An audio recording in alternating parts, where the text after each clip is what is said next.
Hello, Assalamu alaikum. Today we are going to learn about common noun. Common noun can be classified in one or more way. First is concrete noun and second one is abstract noun.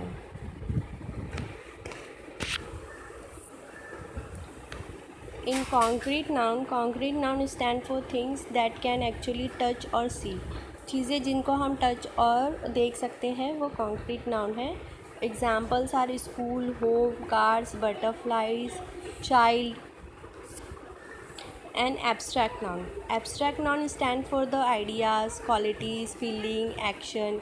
मतलब abstract noun वो चीज़ होती है जिसमें आप किसी idea पे, किसी की क्वालिटी पे, फीलिंग्स पे और एक्शंस वर्ड्स इस्तेमाल होते हैं. Example: life, time, unity, progress, happiness, childhood, moments and mathematics.